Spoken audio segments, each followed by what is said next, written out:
Everyone, welcome back to my channel. Today we're going to play some more Limerence in Moonlight.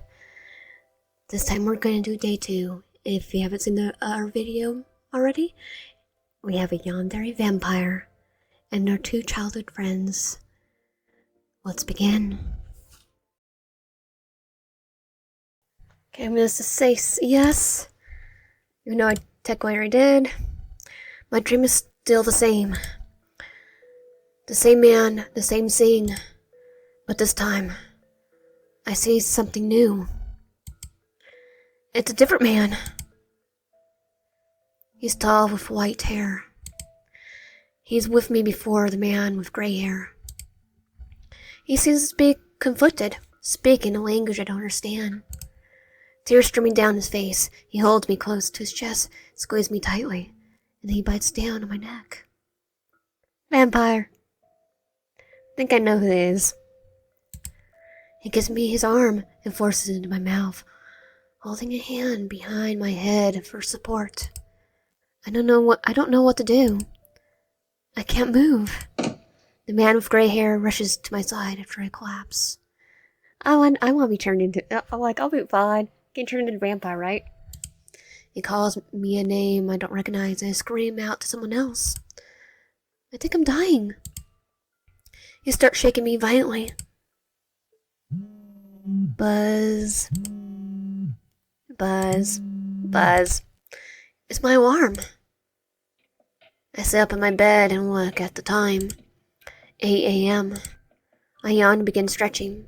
My back pops with stiffness. I should choose tonight. I should have chosen night classes. At least when I wouldn't have to wake up so early. Then I won't have to wake up so early. Groaning, I push myself off the bed and stand up. I cast my gaze over to my window. It's slightly ajar. I do like the little picture still. Oh, computer. Didn't I close it? You did. I think we have Yandere's afoot. I walk over and one Yandere. I walk over and close it firmly, flipping the latch. It's light outside. At least I could take my time today. Yesterday was a nightmare. I cannot leave my headphones again. I walk over to my closet and check what I have to wear. What should I wear today? I'm gonna do something casual. I'll wear something casual today. I fold my clothes and grab my headphones and place them inside my bag's side pocket. At least that way they won't be forgotten.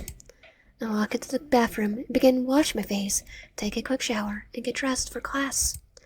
May and Finian should be waiting for me at the lab post today again. Should probably hurry and go meet with them before they leave without me. I grab my bag and sling it over my shoulder, walk into my living room and grab my keys. Open my exit and close it. I open the and exit, locking the door behind me. I start down the path from my house and begin walking towards our familiar meetup spot. I decide not to listen to music on my way to May and Finian. I don't want to seem rude. I sometimes wonder what my life would be like without them. If I didn't have them, I wouldn't have anyone anymore. My parents both passed a long time ago.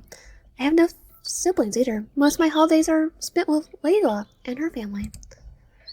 I felt sad at first, but I've known Layla my whole life. Her family was devastated when my parents died.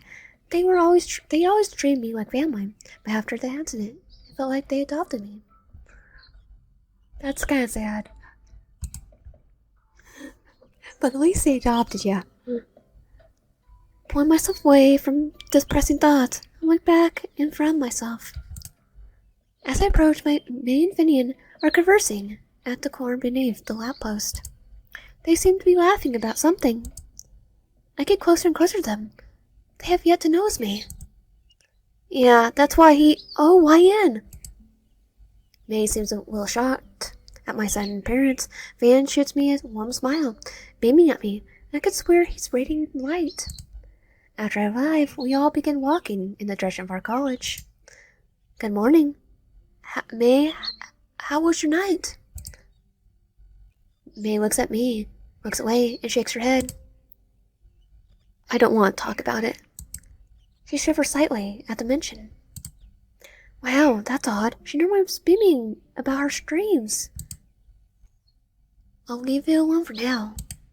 I look over to Finian, who's looking back at me. What did you do after the cafe, Finn? Finn just his demeanor. I went home. You were supposed to walk me home. He looked away from me, avoiding eye contact. I didn't want to overstep, so I leave it alone. Well, I, for one, had a good night's sleep. Had a good night. I slept plenty well after I turned on some background noise. May laughs. I think someone snuck in my room. You always have the same nights. It's refreshing, honestly. I shoot May a playful glare. We finally arrive at the college entrance. Finian nods and waves goodbye to us, then walks away. Since my first class is with May today, I'm sticking with her like glue. She knows where to go. Well, I'm still not familiar with the layout. I look over to May. She's looking down. Something seems to be bothering her. She seems sad. She's still laying like normal, but her normally chatty and chipper attitudes plays with the silence which disturbs me to no end. I want to press about it and figure out what's bothering her so much, but I don't think right now is a good time for that. She looks back up at me and flashes a project smile. Let's go to class. We don't want to be late. She tries to smile more genuine, but her smile doesn't reach her eyes. She turns from me and then starts to pick up her pace, rushing down the hallway. What was causing her to be in such a rush? She's really starting to worry me now. May, what's wrong? She slows slightly, turns around, and stares at me in the eyes. Nothing's wrong, Ryan. Okay, nothing's wrong. She turns back around and picks up her pace, and I follow after her. She's trying to run away. Doesn't realize that we're in the same class. We come upon the corner, and May abruptly turns. I would have lost her if I weren't following so closely behind.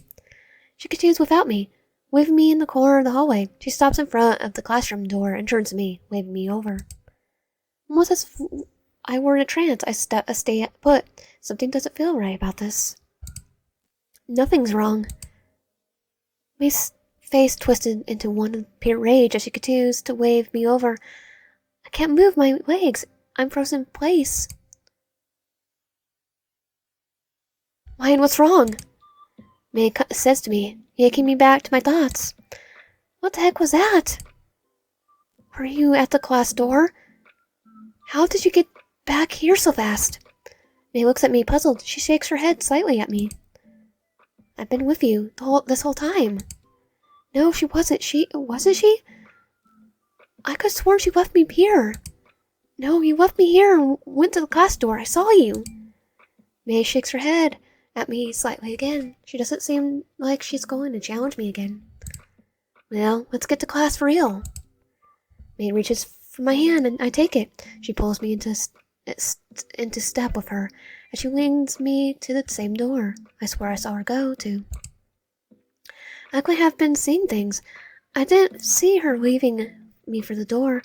I did see her leave me for the door. How did she get back here? Back in front of me so quickly? We arrive in front of the door and May leads me inside.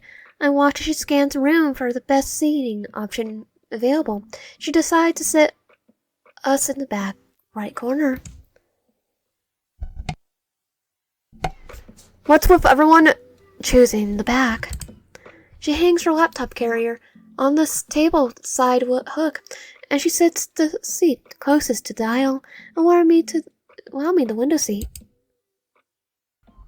I hope you actually like the spot. I'm not picky as long as I get to sit with you. May giggles at me as she is pulling out her sketchbook. I think drawing will help me ease my nerves. May looks away from me, hiding her face with her hair. What's wrong with you today? I'm starting to get worried. May tends to still avoid my gaze. I didn't sleep well last night. I also skipped out on breakfast. Was our vampire? May nervously laughs. It's only logical explanation. I watch her pull out a mechanical pencil, but hesitates to begin drawing. She looks at me. Are you going to watch me? You're making me nervous. She's blushing softly, avoiding my eyes. Oh, sorry, I didn't mean to. I stop staring at her and pull out a notebook. While waiting on the professor, some like to use a laptop, but I like taking notes on paper. It's easier for me that way. I do laptop. I could barely read my own handwriting sometimes. It actually gets good, and then all of a sudden it just gets worse and worse as I write. I can hear May drawing her sketchbook, but I could feel rude looks at her again. I honestly thought she would be talking my ear off today. She normally is buzzing, telling me about what she saw on the social media or gushing about some show she's been watching. I really miss that. She hasn't been acting like that recently. Now that I think about it, it's been quite some time since she acted like herself. Maybe she's a vampire too now. She started acting off around 3 months ago. There was a week where she wouldn't talk to anyone but Finian, and after that she's been having heavy mood swings. It does bar me, of course. May is my best friend.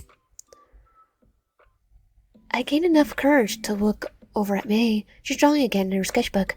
I look at her sketchbook and see she's drawing a self-portrait.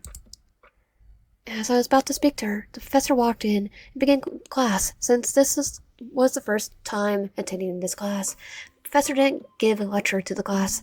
Instead, they gave a brief introduction, and then they gave it your syllabus too, probably.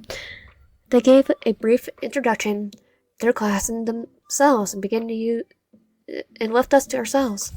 They also give you a syllabus.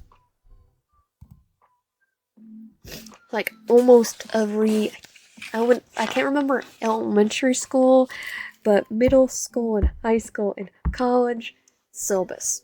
First day is syllabus and going over for the syllabus. It's a little different in grad school than undergrad. So after they were done, I decided to spend this time with May. Make it to work on her sketchbook. Why idle with pencil and paper?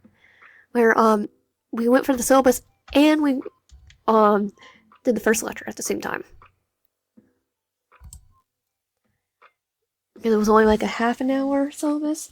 Because at the time my degree was actually good for grad school was gonna be teaching English as a second/foreign language. We can leave class early. We are in college after all, but it would be a hassle to come back to attend my second class.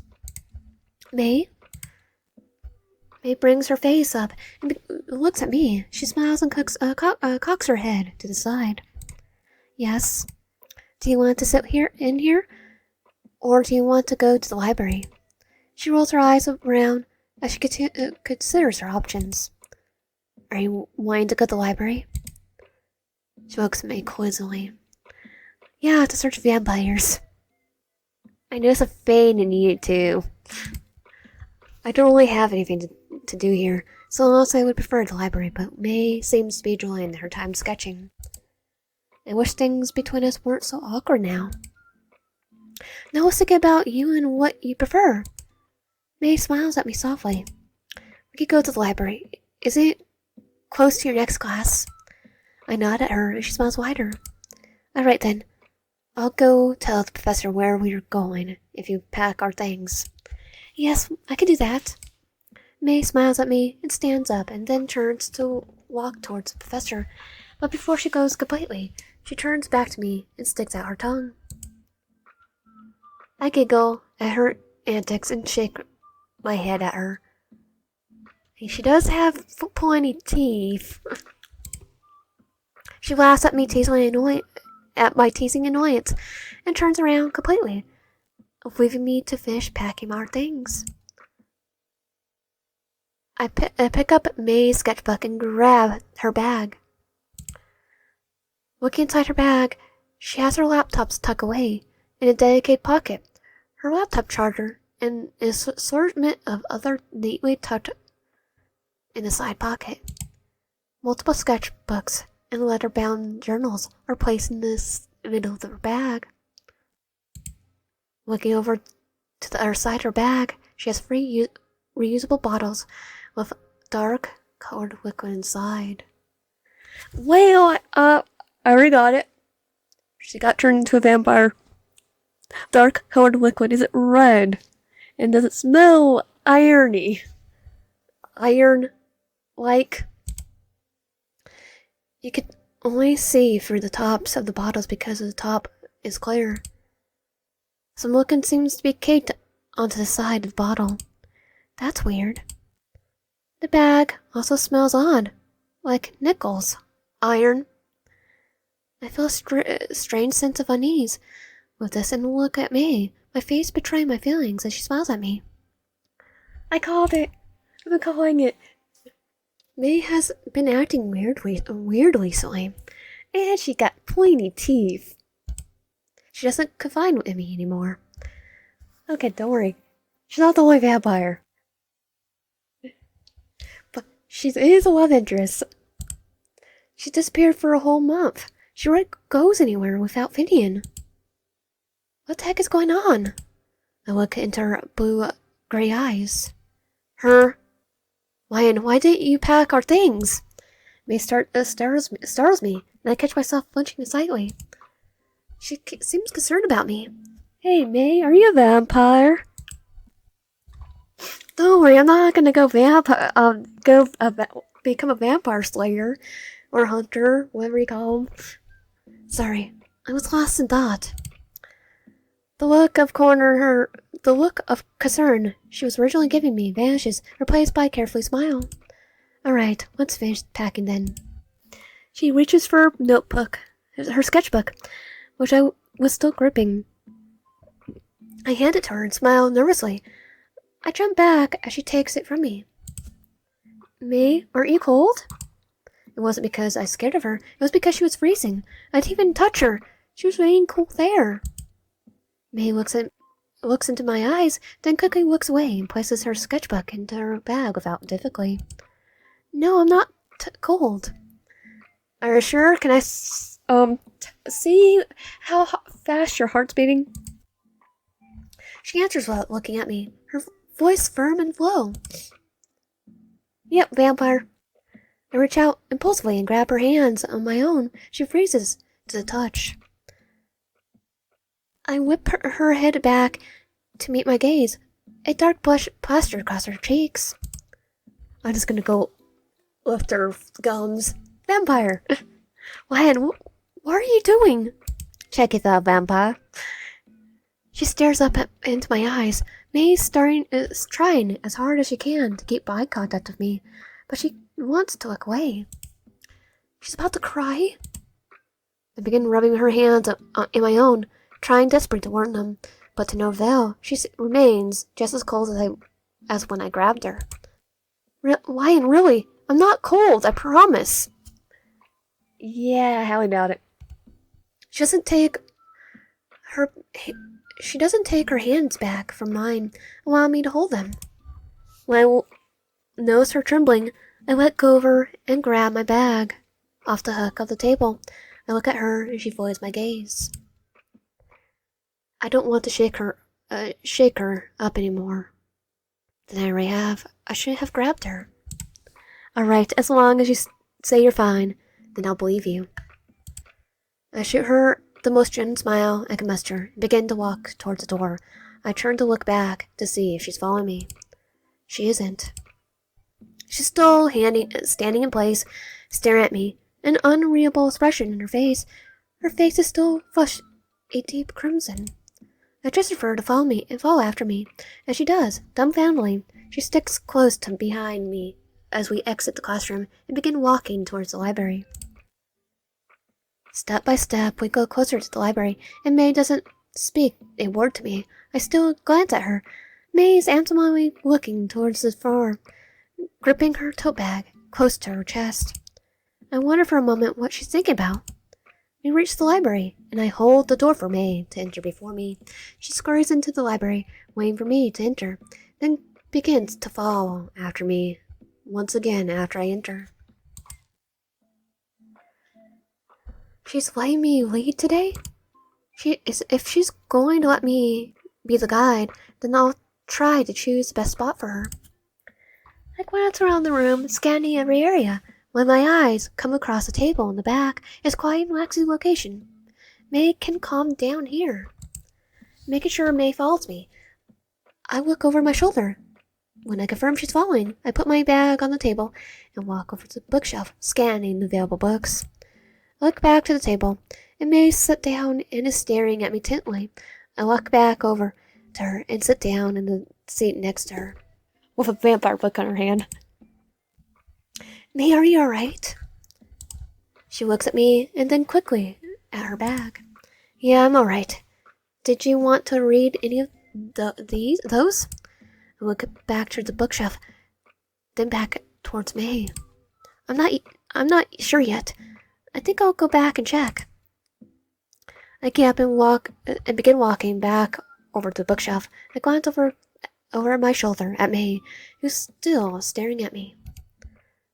I look away again and find myself in front of the bookshelf. I start scanning the books, which were crudely placed. I decide to grab a book. Which book do you want to read?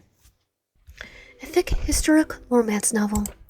I pick up a hefty romance novel. It's covered adored with intricate designs and gold lettering. I turn around and look at May, who's still staring at me, before walking back to sit next to her. I pop down into the seat next to her and begin reading. I read the pages line by line, although I'm not really paying attention. I'm worried about May. It's something I can't let go. Something's wrong with her, and she won't let me in. She even had Finian worry about our friendship yesterday, scolding me to confide in her more. Either way, I hope she will tell me what's going on, even if it means I'm being a hypocrite. When I snap out of my trance, I realize I haven't read a single word of the book.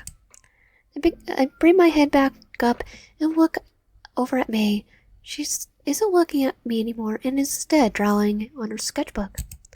She's drawing with confidence, stroke across the paper. I'm sure what she's drawing is beautiful. I remember when she first began drawing. She tried to hide her art because she thought it was terrible. I always thought it was beautiful.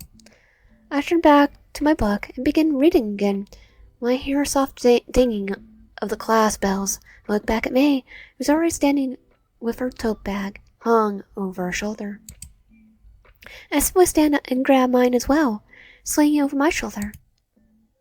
What's me up with Finian, since your next class is with him? All right. May pulls out her phone and shoots a text to Finian, informing him we want to meet up. I hope he gets it in time. May mumbled, tilting her head to the side and smiling at me.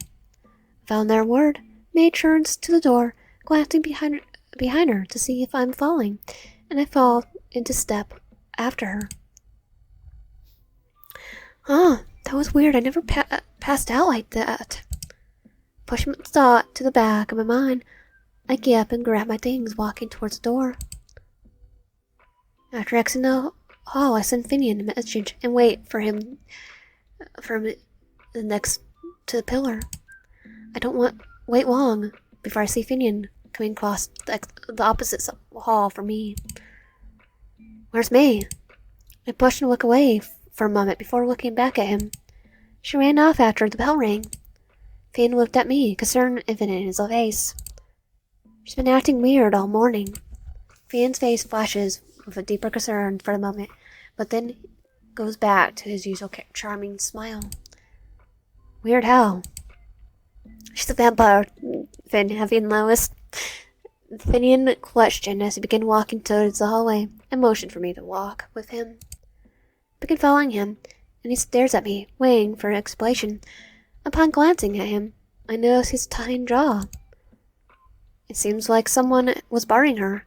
She said she skipped breakfast, but I don't think that was what it is.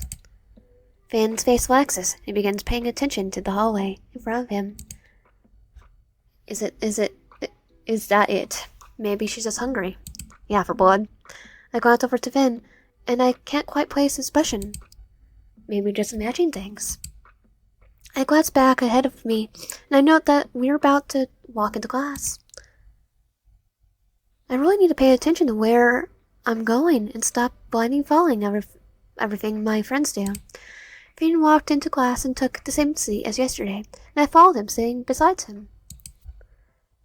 Hanging my tote bag on the hook on the side of the table, I pull out my notepad. I put it on the table and glance at Finian, who's doing the same. I watch as he takes out a pen and sets it gently on the table next to his notepad. He then strands out his pen before stealing a quick glance at me. He notices my gaze and quickly turns away towards the wall. Once he's inside, he realizes there is nothing to look at on the wall. He quickly looks back at me and anxiously smiles. I softly giggle at him and shake my head. My attention turns towards the front of the class, where our professor walks in. Today, we're going to take notes and doing review. So if you please. Our professor tells us that we're reviewing high school math to refresh the class memories. It will take place throughout the first week of the university. Our professor goes on for what feels like forever before I pull down my pen and give my wrist a break. I sigh, stretch my arms, and take my gaze to Finian, who's digitally taking down notes. I notice I'm quite far behind where he is. Finian notices my stare and glances up at me before going back to his note-taking. I decide to go back to note-taking. My wrist would be hurting. That's why I use pen. The computer. I pick up my pen, begin taking notes once again. After I finish, I'm too eager to get out the door. Finian isn't finished yet, so I wait before scanning. When I'm sure Finian is still engrossed in his notes, I quickly clear my throat to get his attention. Finian? Yes. Finian utters back to me. I'm going to go ahead if that's okay with you.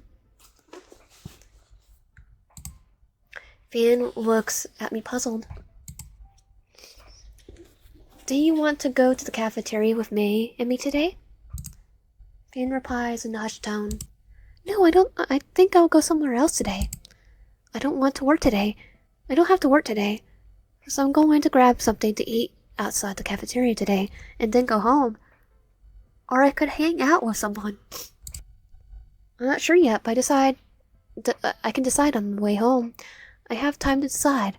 That's if they will be okay without me. I glance back at Finian, who's been nodding at me.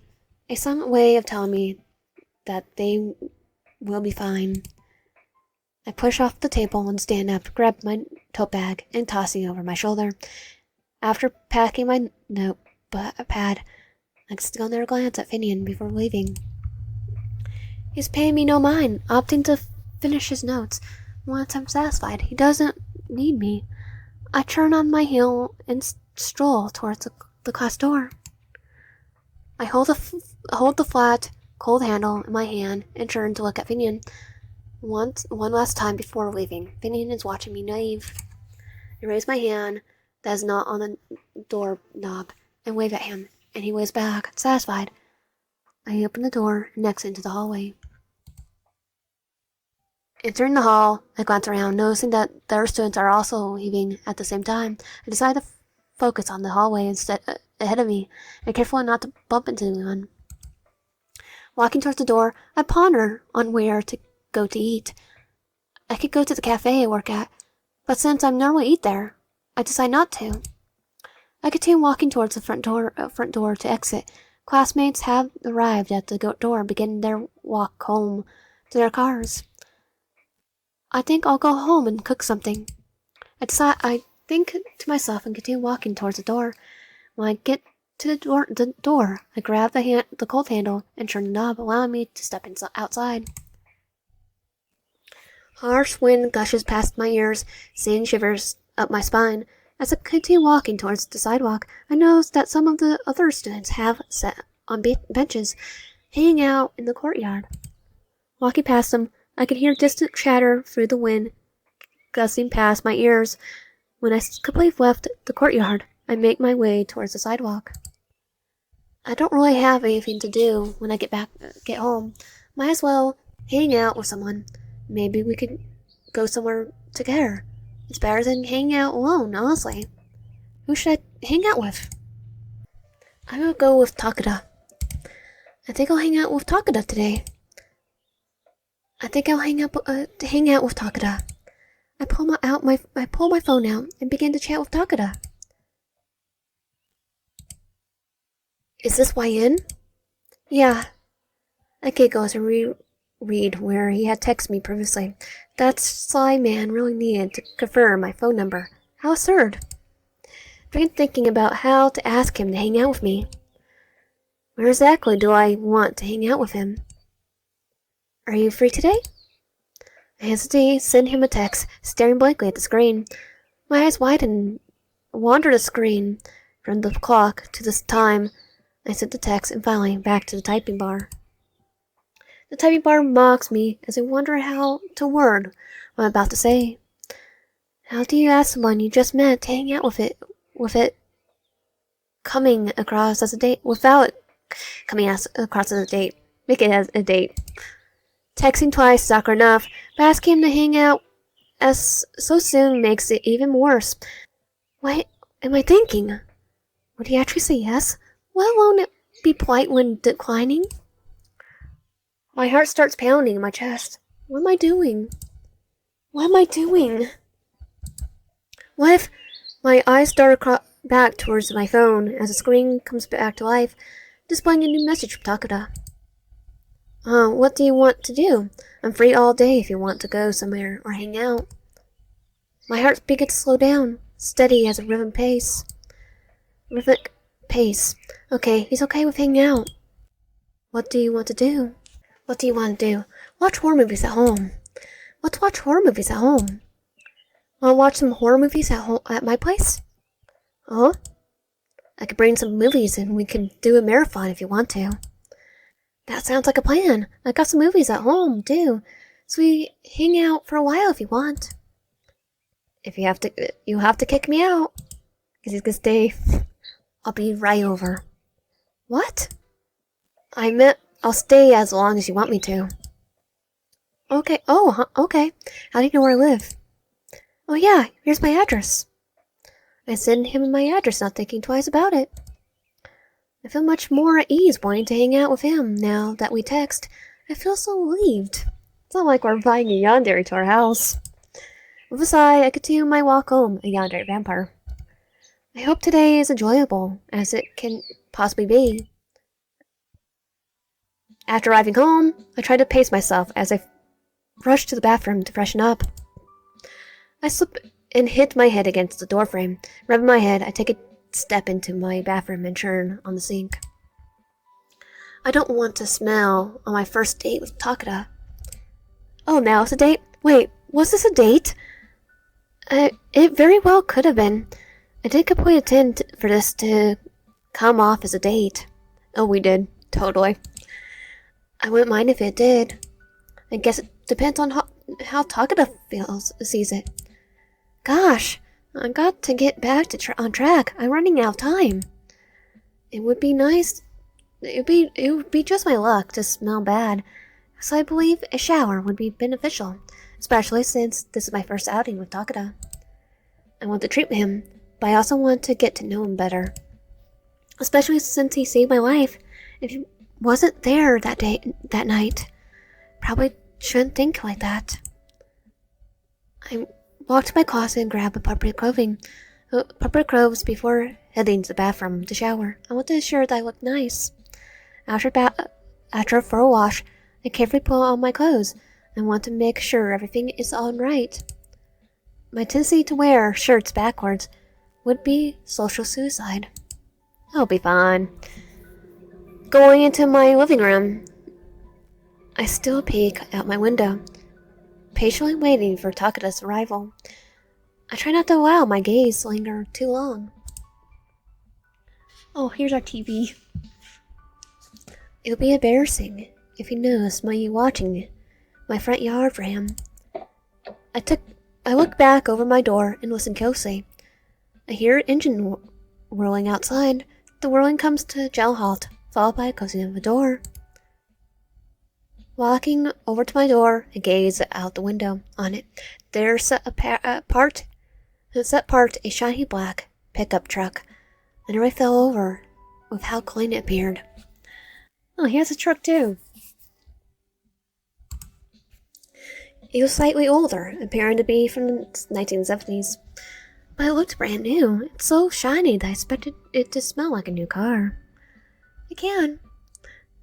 It's definitely older than mine. My gaze shifts to a nervous Takada. He appears to be trying to boost his confidence. I'll be like asking about the truck. How cute. My thing is a Hilux. Or taco, but tacos didn't exist back in the 70s. His head jerks to my direction, his face completely flushed. He was adorable how easily he gets nervous. What am I thinking? I'm not wrong, though. Does he think this is a date, too? My gaze stays focused on Takada, wondering what he'll do next. I totally transfixed on him as I watch him pull out his phone out of his pocket. He looks down at his phone for a few moments before I see him type something into it. He hesitates for a moment before pulling the phone away and walking towards his back seat, reaching inside. I feel a vibration in my pocket, assuming it's Takada. I wait a moment before opening it, wanting to observe for a little longer. My gaze stays fixed on him. I survey him as he pulls out a bouquet of lavish white roses, easily hold them to his chest. They're too adorable. He brought me flowers. Finally, I reached into my pocket and pulled out my phone. Takada texts me, just as I expected. I'm here. I'll be right out. After he hangs in, I quickly look back in an attempt to catch his reaction. When I look up, I spot a tall silhouette standing in my front door, followed by a gentle knock. I wait a gentle moment before opening the door, greeting Takada, offering me the white roses. So cute. I thought you'd like flowers. You do like flowers, right? I managed to stammer out. How do you respond? Okay, I'm gonna say, yes, I love roses. Thank you so much. I love roses. Thank you so much. Taka noticeably exhales, his tension leaving his shoulders. I'm so glad you do. I was worried you wouldn't. They are one of my personal favorites. Taka nervously chuckles. I reach for the roses and Takada flinches when my skin brushes against his. I turn from him and grab the vase sitting next to my door, and place the roses aside. I'll be sure to water them later. Taka nervously steps into my house, eyes darting everywhere possible. I could swear he's burning the layout of my house into his memory. I guide him over to my couch and offer him a seat. He takes it. I opt to sit in a reclining chair next to the couch to give him space. Taka gives a battered stare. It's kind of awkward. A long period of silence passes between us, but Takada never looks away from me. So which movie was it that you brought? I managed to croak out, my voice quivering. I'm growing anxious about this, Dracula. What am I thinking? He's definitely not going to like me after that stupid display. Oh, yeah, just give me a second. Taka blurts out, quickly standing up and walking to my door. She opens it and exits. You brought Twilight. It's actually a comedy to him. I was so stunned to even think about what he just said. His sudden shouting caught me off guard completely. I pushed myself off my knees and walked back to the window and glanced at Taka's truck. He seems to be scolding himself.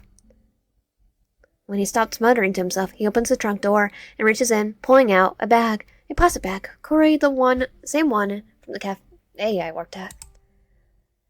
I could see from here that there's something inside the bag. It's weighing it down. After he firmly grabs it, he turns around and starts walking back towards my house. I take this opportunity to take my seat again. It isn't long before Taka enters my house again. He's excited to show me the movies he brought with him. I hope you liked them. You said horror movie, right? Yeah. Yeah, I said horror movie. Okay, then these should be great.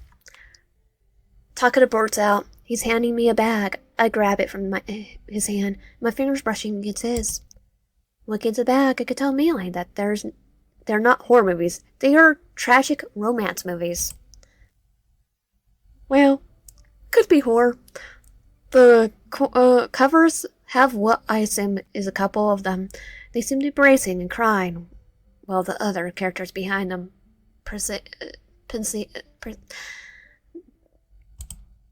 I'm not even gonna try. I look up at Taka again, who is scratching the back of his hand. I'll at least give them a shot. You can't judge a movie by its cover. Movies by its cover. I walk over to my TV stand, gently placing them on it, motioning for Takada to follow me to my kitchen. I was gonna say they're all Twilight and all that. And it's comedy to him. He follows close behind, suddenly curious about what we would be doing in here. We can't watch a movie without popcorn, silly. Yeah, I can. Chips. Taka flinches at my nickname, but nods his head at me. I walk over to my kitchen cabinet, open the door, and grab 2 packs of popcorn. I turn around and march over to my microwave. I unwrap both bags and place them in the microwave, setting the timer for 1 Pacific on the bag, and set the other bag to the side. Do you like popcorn? Oh, yeah? Taka avoids my eye contact with me. Good, because we have garlic popcorn.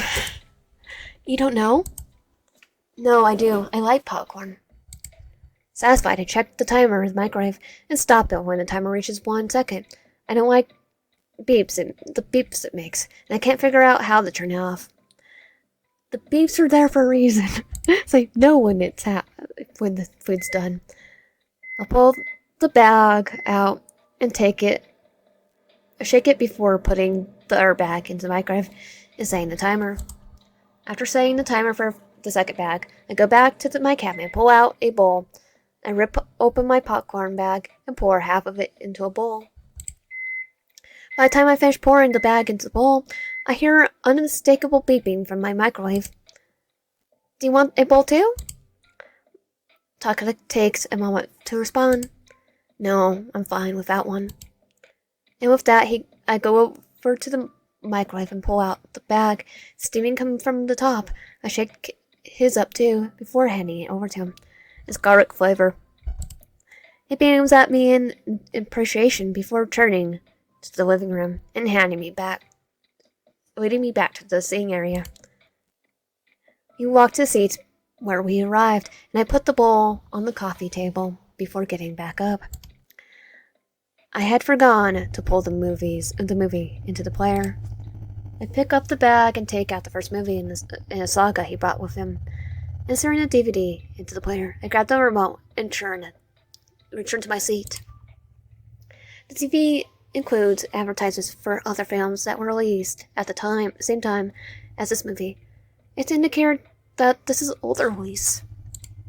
After it gets to the title screen, I glance at Takada. He notices the look and looks back at me, showing me a gentle smile. I pick up the remote and navigate the title screen. When I finally hover over the word play, I press OK. After pressing OK, the movie begins. I snuggle into my seat and begin munching on my popcorn. It wasn't long before I realized this is indeed a romance movie. The plot being that two main characters cannot get together for whatever reason. This isn't a horror movie, Takada. Yes, it is, if you look at it from the perspective of the love interest, who isn't dead. Are we watching Twilight? This isn't what I meant when I said, let's watch a horror movie. And it should be Twilight. After I get Takada in order, I sit back up in my chair and push off my knees. And get up to go and change the movie. I'll watch it. Probably bored out of my mind. I searched throughout my mouse clutch of DVDs until I land on a perfect one for this occasion. Scream. Admittedly, it's too is a generic film, but actually it's a horror genre. All I have is Scream. Maybe Taka doesn't like horror movies. I steal a peek at Takada and try to gauge his reaction to the movie that I have chosen. He doesn't seem to be fazed by it. Instead, he looks flustered, embarrassed even. What's wrong? It's nothing. I'm getting ready for some scares. Since you actually seen this movie, I know that it scares me, so I moved to sit next to Takada. This makes sense. This makes it seem more like a date, but that doesn't bother me. If it comes up, what really is matter? I shift my focus back to the TV screen. It sings that's for a jump scare, but to my surprise, it never comes. I thought we watched this one. We were well into the movie by this point, and I tried to prepare myself for a jump scare I know was coming. One main character is at home preparing a meal for their family. There's no background music. All I hear is the sizzling of the meat in the pan. The main character hears a crash in the next room and peeks around the corner, trying to surmise what had made the sound. It was their cat. Relieved, they went back to their kitchen and start to focus on the sizzling meat. The floorboards creak, but the main character dismisses it as being their cat again. The main character still focused on cooking, doesn't notice the masked man behind them. Okay, which one is it? Freddy, Jason, Michael, Ghostface. He stands there, watching the main character, observing every action with terrifying familiarity. He had planned this. The masked man raises their knife, which was tightly clenched in his hand and ready to bring it down, or just watch it stab. Our main character knows the shadow, but turns around too late. That means they're not the main character. They've been stabbed. After they are stabbed, the title card for the movie shows with a loud scream. It's Scream!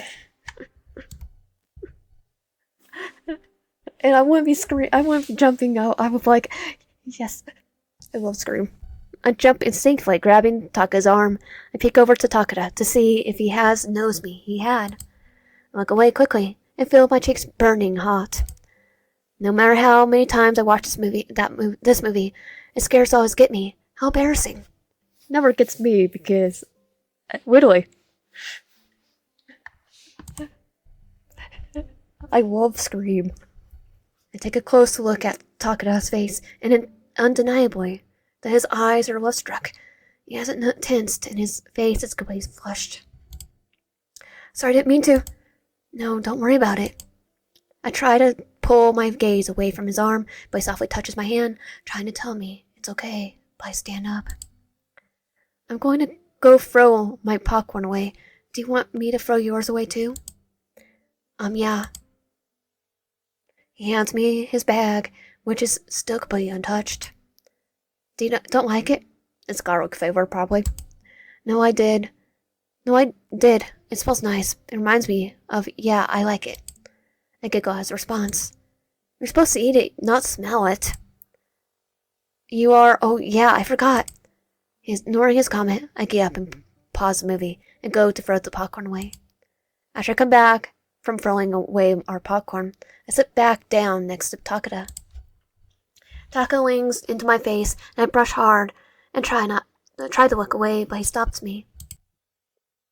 I'm so close, I can feel his breath on me. It's making me uncomfortable. What am I thinking? I can't be this close to Takeda. Maybe it's okay. I thought I was uncomfortable, but I'm actually quite comfortable, so I lean in. He kisses me, and I return the kiss. I wonder why, but it escapes me. I like how I breathe when he holds me. He takes my breath, his arms encircling my body, and I wrap mine around his. Our lips intertwine, claps and break repeatedly, repeatedly, gasping for air each other's breath. His cold body against my skin, and I'm trapped in my own mind, unable to think of anything other than him and him alone. I forced him away.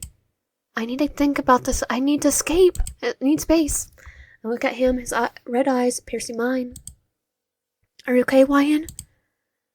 I'm not okay. I simply need to catch my breath. I need to breathe before I gasp for the full scope of the situation. He lifts me into his arms. Let me take you to your room. You look exhausted. I know where I will sleep. He's right. I am tired, so I wrap my arms around his neck. He's incredibly strong, and I'm surprised he can pick me up. I'm embarrassed to be carried, but there's something comforting and smoothing about him, and I feel like he's melting in his surprisingly thin arms. He places me on the bed and slides onto it alongside me. My arms instinctively wrap around his thin body, beneath his jacket, his cold skin, providing comfort. I wish I could warm him up and hold him closer. Grab my chin and pulls me to meet his gaze. Do you want to continue where we left off? Yes. You're shaking. Are you sure you're up for this? No, I don't think I'm ready for that. I untangle myself from him, and he allows it. Pushing him off me, he waits beside me, looking into my eyes with tenderness. His gaze moves across my face before returning to my eyes. My love, I would never force you to do anything you don't want to do.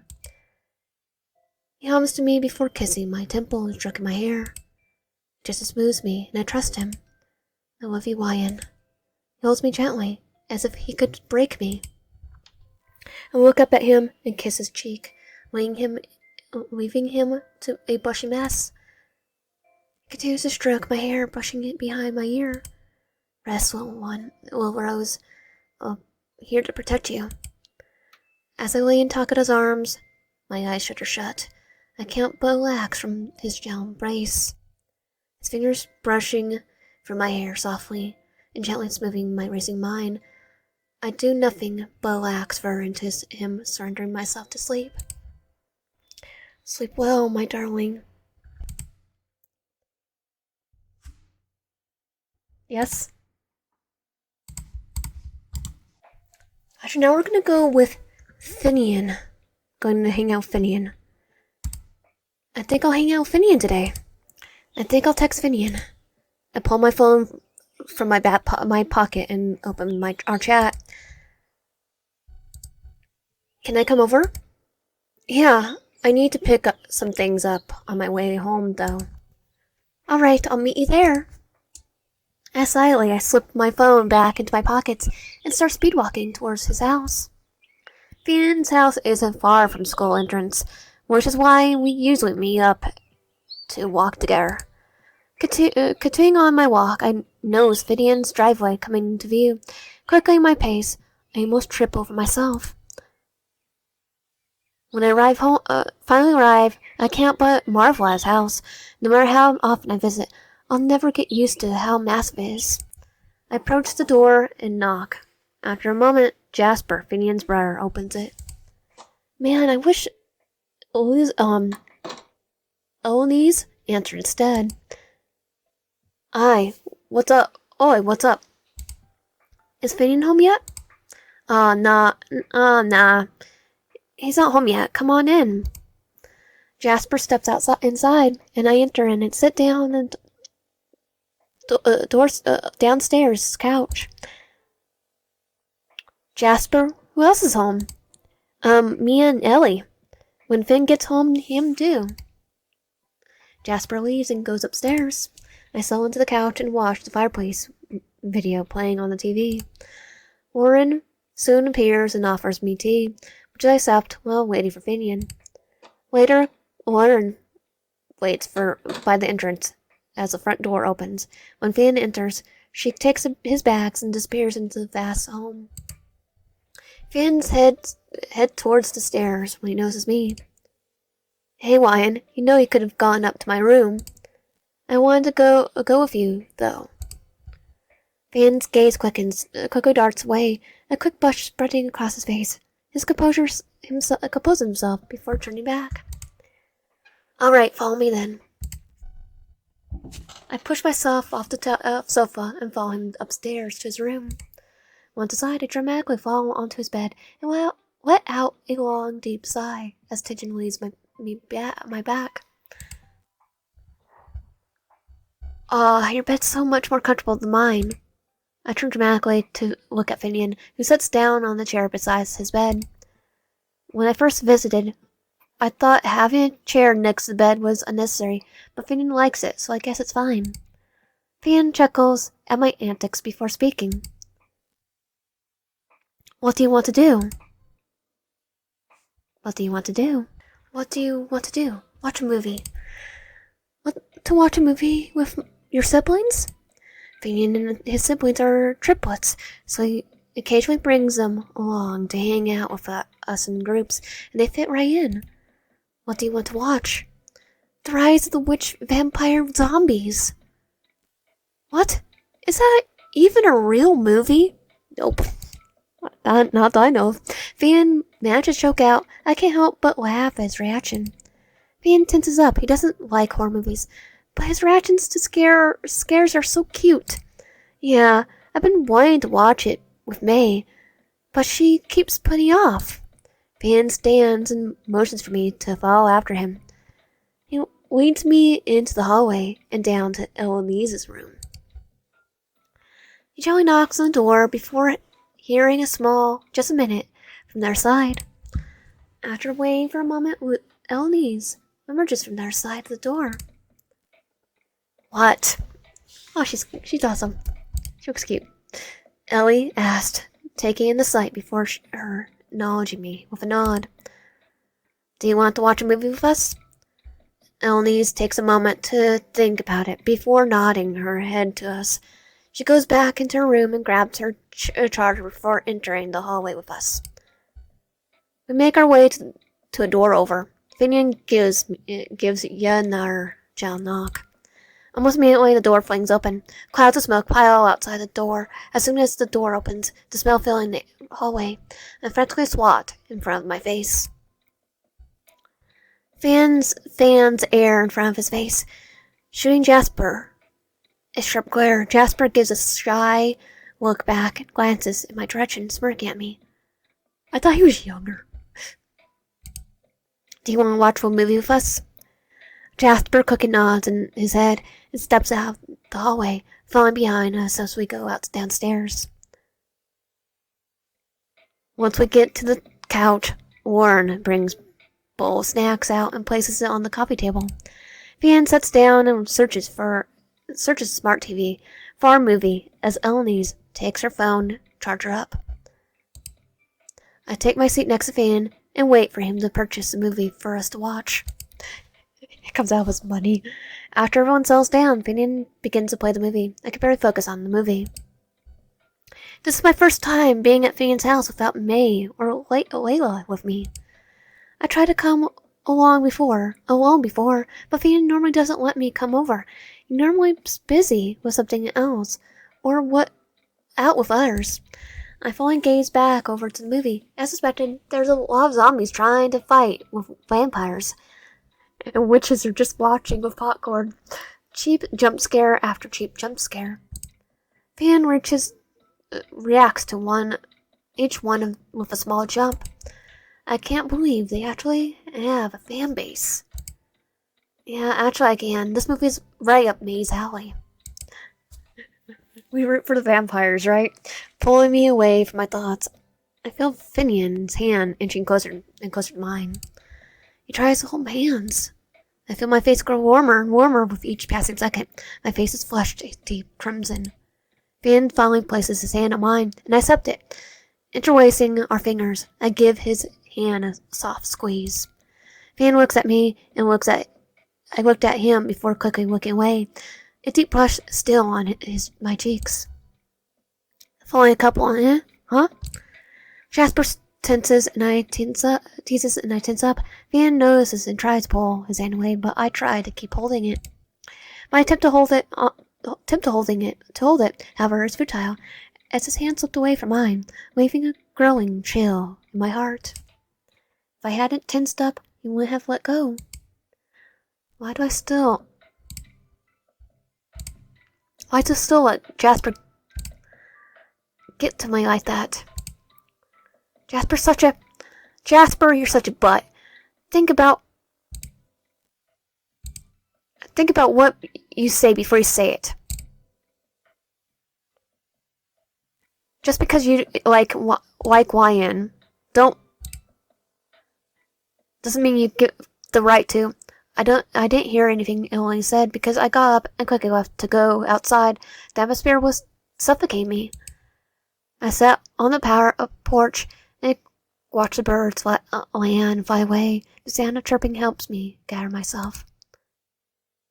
After I feel better, I stand up and walk back into the living room, only to find Elenice still jumping down Jasper's throat.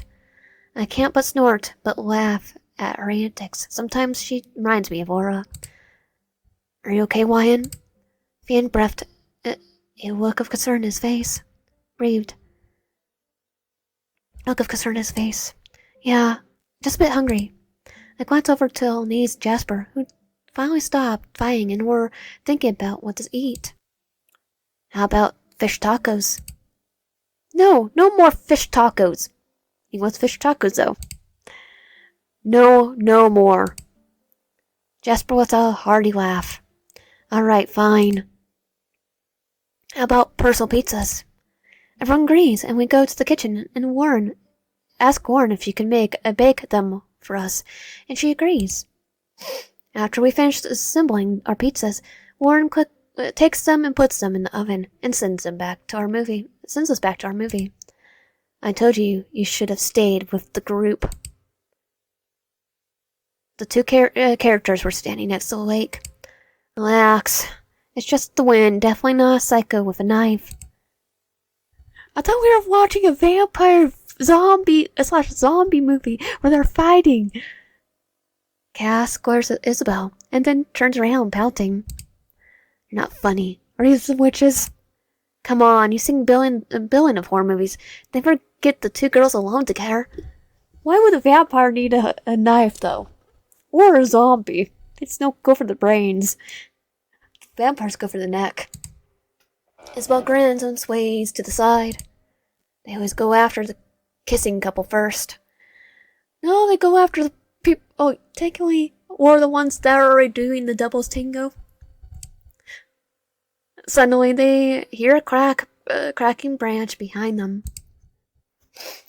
Isa, that's not really funny. That's Jason pops out of nowhere. Isabel doesn't reply. Isa? Case turns around. Slash. Warren enters just as the jump scare begins and places a tray with our pizzas on the coffee table. No, it was this ghost face. This ghost face appears out of nowhere. Wrong movie. We all begin eating, but I can't focus on the movie anymore. Instead, I'm focus on Finian. No, I'm kind of confused. What did I miss? I feel bad for making him sit through these kind of movies because he despises them so much. I can't take my gaze from him no matter how many movies we watch scare. Okay, just wait. Start him with gateway horror, like black and white monster movies, or Scream. I continue eating my pizza, and soon find myself at the last slice, which I place my plate on the table. I notice almost everyone else is almost done. And maybe Supernatural. And Buffy. After we finish eating, we watch all the movies until they are finished. Which I could literally watch without paying Joss Whedon anything, because someone literally, former coworker, would have handed me every single thing of Buffy and Angel. Long before all the stuff went on with Whedon. We all found out about it. When everyone else leaves the room, I'm not entirely satisfied with the time I spent with Finian. Can we keep hanging out? Fan nods and then stands up and leads me back to his room. Then when we arrive, he looks at me and asks, "Are you still into playing games?" "Yeah, why?" "I recently bought a game may recommend. Want to be the first to play it with me?" I don't respond. I march right over and sit on the seat next to his desk chair. Fan takes the hint and follows. He puts on his computer glasses, blue light glasses probably, hands me an arcade style controller, and boots up the game. I don't know how you had these. Fan laughs. When May comes over, she always begs to play fighting games with me. I bought these to make it more interesting. May hangs out with Finian alone? Before I get too jealous, the test music of the game begins, and I place the controller in my lap in a comforting position and put my game face on. We play round after round, and I can tell Finian is letting me win. "Hey, stop letting me win. Put on a real fight," I tease. Fan chuckles before muttering, "You sure?" I nod. As the next round starts, I could tell he's not holding back anymore. Each combos I never imagined possible. When did he get good at this game? Practicing his game. He bought it. Isn't this his first time playing this particular game? No. He said first time was playing it with someone, right? I try my best to block the incoming blows, but Fan's relentless assault on my character breaks my guard and stuns me. I spam every single button available to me, but to no avail. Fan has me completely cornered. At this point, I give up and stare at how easy he tosses my character around, completely KOing me. The next round starts, but I'm no match against Fan's skill. We play one more round, which Finian also wins, before I get bored of the game. Fan chuckles at my pout and shuts the game off. I dramatically push myself off the chair and grab at my heart. "You wound me, Finn." Finian chuckles at me and also stands and follows after me. "I only do what you asked me to do, Wyan." I sit back down in Fian's bed and burst into a fit of laughter, which he soon joins, sitting beside me. I lose track of my surroundings and tumble on top of him. I push hard and avoid eye contact. I find myself hovering above him, feeling too awkward to breathe. "Kiss, Finn?" "Yes." I lean in to him and press my lips against his. Finian's body stiffens as my lips make contact with him. Finn wraps his arms around my waist, drawing me in as I continue to kiss him. My body sinks into his as the tension of the air builds and settles. Finn's hands come to rest on my back of my head, drawing me in closer and deepening our kiss. Finian's whisper softened in my mouth. He holds me tenderly, our lips interlocking as we gradually lose our breath. His soft noises following. I pull away from Finian and look into his eyes before laying down on his chest and hugging him close to my body while listening to his heartbeat. Finn's heart rate is racing, his breath warm against the top of my head. I take my gaze up towards Finian's face. "I wanted to kiss you for so long." Finian says softly, gazing into my eyes, his face flushed. You have?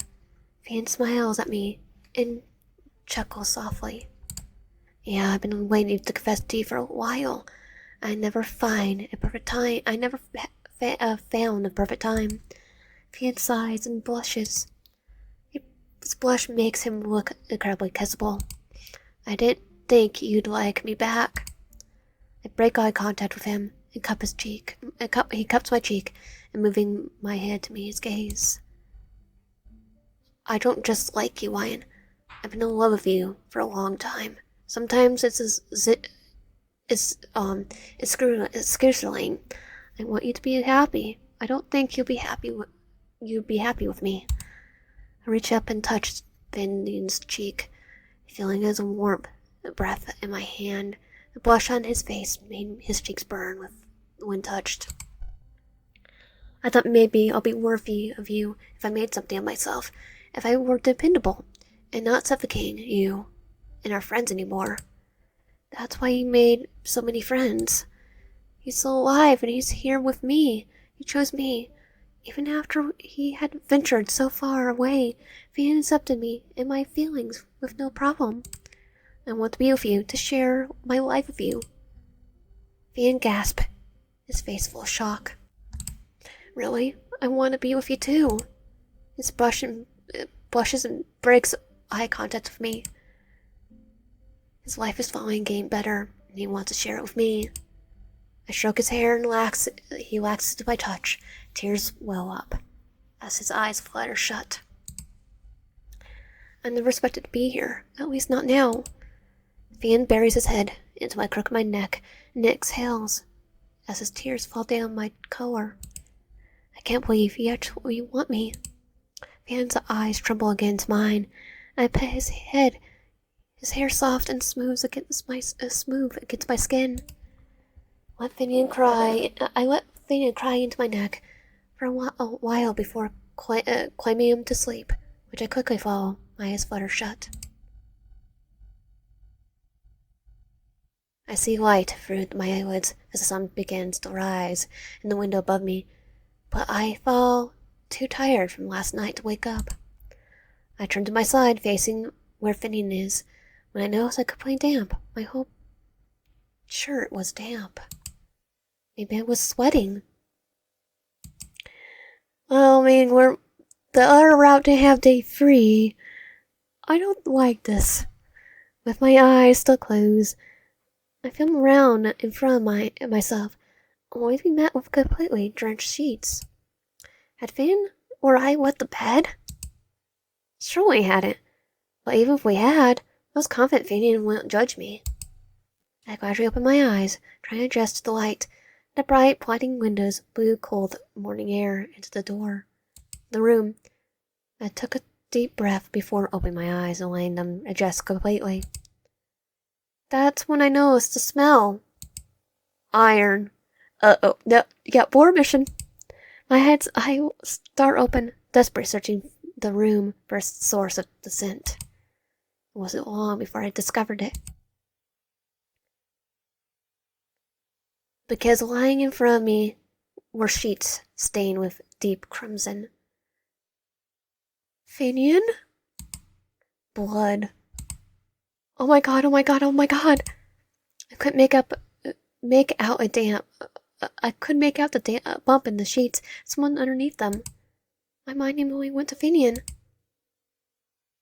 His beautiful smiling face, his charming laugh, my wonderful, dependable Finian. No! Please, no! Anyone but him! Please! I just had to confess to him. I finally had hope for the future. I don't want to pull the sheets back. I can't pull the sheets back. My body was acting on instinct. I couldn't help myself from lifting the sheets. And what I saw made me nauseous. Okay, why do you just not drain him of blood like a normal vampire? They'll lay my beautiful Finian, his eyes completely void of life. I couldn't stop myself from releasing a shrill scream. I couldn't stop screaming. There was my best friend, my lover, my reason for keep going. He was just lying there as if we hadn't been laughing for so many hours earlier. I heard others outside the door, most likely reacting to my scream, but I couldn't care less. I couldn't notice I was cradling Finian's body until Jasper snapped me out of it. Oh my god! Jasper's parents arrived shortly after he appeared at the door. I think we're gonna go to the police station. Finian's parents. I couldn't make out what they were saying. I can't focus on anything. That's when I felt it. I looked up at Finian's father, who was aiming a gun at my head. I tried to speak to him, but all that came out was babbling nonsense. He pulled the trigger in. Dead into goodbye, Finn. This time we're gonna go no. I quickly get off him, blushing a deep crimson. Looking at Finian's face, he seems uncomfortable. Oh my god. I'm so sorry, Finn. I basically screamed at him, too bad to worry about anyone else hearing me. Sorry, Finn, but I want you to live, and I kinda want to live too. I look at Finn's face, still plastered with uncomfortable expression. Before allowing Finian to spawn, I run out of his room, almost trip over myself as I run down the stairs. I can't hear Finian calling out to me. I can hear Finian calling out to me, but I ignore him and continue running. I don't want to hear it right now. God, I just ruined my friendship with Finian. He knows I like him, and he doesn't like me back. I made him uncomfortable. I'm so stupid for even thinking I had a chance with him. We couldn't be more different. What if he complains about me and our whole friend group falls apart? What if he hates me now? I push past everyone, and burst through the front door, leaving a distracted Finian behind. I'm trying to let you live, Finian. I ran down the street, wind flushing from my hair. The journey back was not even registering to me. Once I get home, I lock my door and run to my room, hiding under my blanket, and begin to cry. I can't believe myself. I continue crying until all the stress of today wears off and I fall asleep. I don't have any more energy to think, so I allow myself to drift off.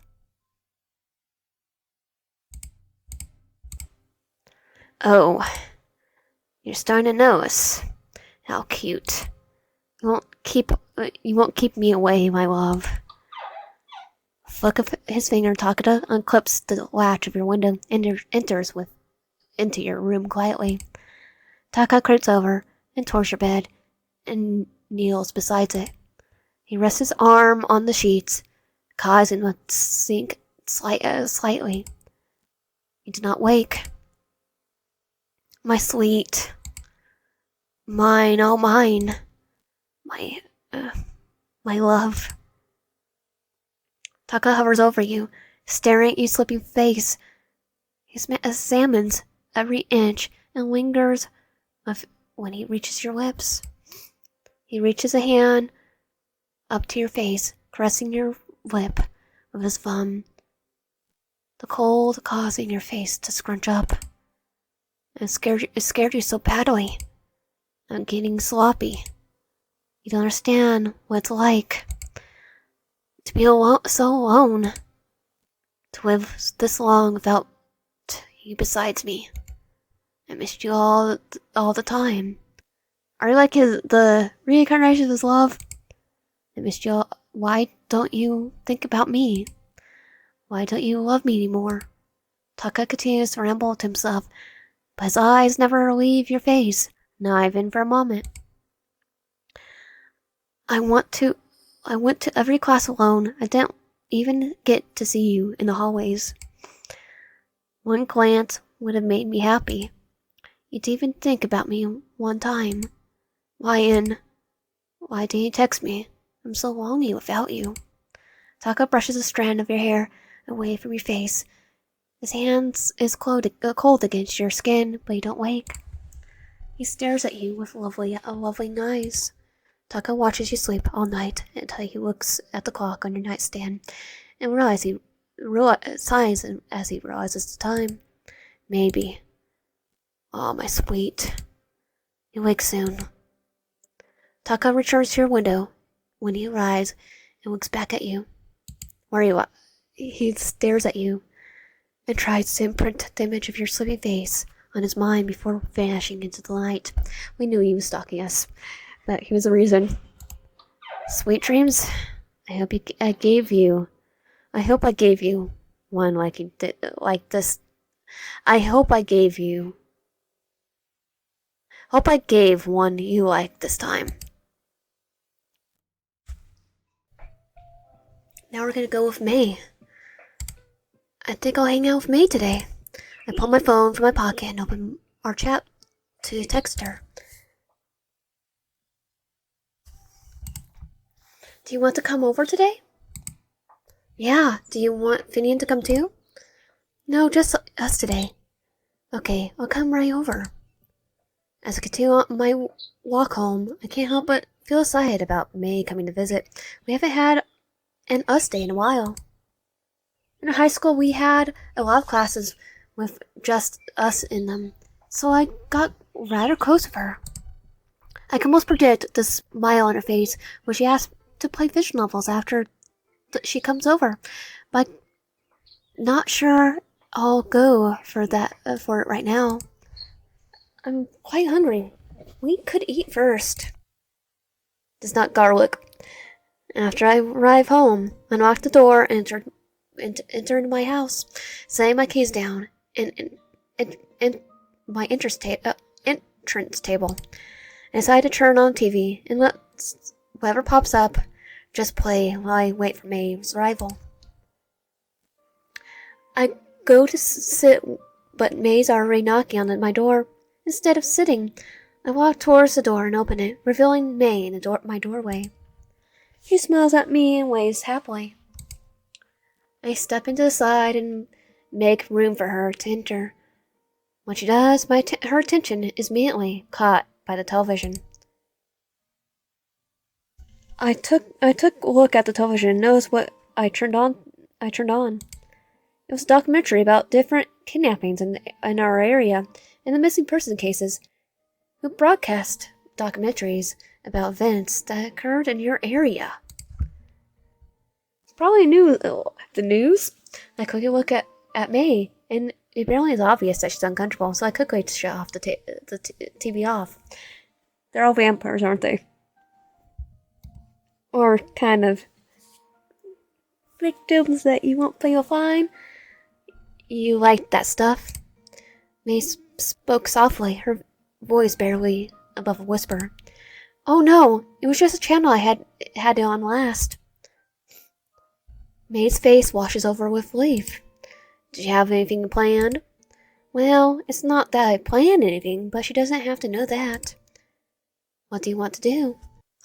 Let's go with visual novel. Do you want to play a visual novel? I always want to play visual novels. May bounces up and down and plays and spins and circles. Excitement bursts from her. I'll grab some snacks. Don't start without me. I stride over to my computer in my room. Realizing she needs a chair, I grab one, bring it over, picking it up, and make sure it doesn't scratch the floor. If it scratched the floor, it would make a loud noise, which I would like to avoid. While carrying the chair, I could hear the cabinets open and close as May grabbed snacks for us. I'm glad she's finally comfortable in my house. I gently placed the chair beside my own. It takes some adjusting before I'm satisfied with the placement. After finishing adjusting, I take a seat and start the game. When May finally rejoined me, I had already named our character. I watched her sit in the chair that I placed for her, snacks gently cradled in her arms. After settled in, May placed all the snacks on the table in front of us. When looking at them, she had grabbed two of each and placed one in front of us both. I looked back at her face, and she flashed a huge grin at me. Excitement plastered all over her features. After a bit of convincing, I conceded to May and allowed her to voice the main character. I allowed May to assign all the characters to us. To be honest with myself, she always right about things like this, even if I'm always voicing the love interest. Alright, are you ready? Yeah, I'll go after you. May begins reading the dialogue, and I listen intently. Her voice is completely changing. Sometimes I don't even recognize that it's her own. She singles to me this time. She begins reading the words from the computer screen back at me. As I walk into my apartment, I see my best friend sitting on my couch, staring at the TV. So maybe I didn't expect you over today. May spoke with a convincing voice. I almost felt bad, but I have to stay in character. I was waiting for you. We decided to hang out. You never guess what I saw on the news. Hey, listen, I can explain. May's voice is trembling, but I continued to sing. Explain what? I screamed, my voice unnerving. Tell me how you were going to explain to me that you were an international spy. Explain why I see you all over the news. Explain why I felt like our entire relationship was a lie. She's like, wait, abort mission. I wasn't just yelling, I was truly feeling the sing. When May didn't read her lines back to me, I looked at her. The visual novel appeared to be too personal for her. The main character's friend seemed to have stuck a nerve. I noticed her hands trembling, and she wouldn't look back at me. She seems to be holding back tears. What's wrong? May jumps at my question and finally looks at me. She avoids direct eye contact with me. If I were living a double life, would you accept me? I mean, as a vampire, yes. How do you respond? Yes. Of course I would, but if you have a secret spy, of course I would, but if you were a secret spy, you legally have to tell me you are. May, after being on edge for a while, finally releases tears and chuckles after the disarming joke. If I were a spy, I would have told you by now. I laugh at her, and she smiles back at me. You can tell me you're a vampire too, you know. I'm glad because I relate to the main character a lot. How? Because I'm the same as them. Before I could ask her anything further, she grabbed my mouse and clicks to the next dialogue and begins reading it. I don't protest, and I'm too good to read my lines. The more we play, the more I feel May's stare pierce for me, but when I look back at her, she looks away. Her movements quick. I almost convince myself I'm seeing things. Are you hungry? May says abruptly. Not really. May frowns at me and gets up. She turns away from me and goes to sit on the couch. After following her, I sit on the couch next to her. She starts staring at me, and we sit in silence for quite a while. Ready for bed? Yeah, and I'm kind of tired. May and I sit up the sleeping bag and part ways. I head back to my room and notice my window still locked. I smile to myself. Maybe everything will go back to normal. After getting dressed, I lay down in my bed. I listen to the aberrant sound of the heater and distant cars driving by. I snuggle into my comfort and sigh deeply, the tension of the day melting away. Yawning, I turn onto my side and sleep quickly washes over me. Oh, you're starting to notice. How cute. You won't keep me away, my love. A flicker of his finger. Okay, we could skip. We already know that. And that was Limerence and Moonlight. If you want my content, please consider subscribing, comment down below, and liking the video. I'll see you guys next time.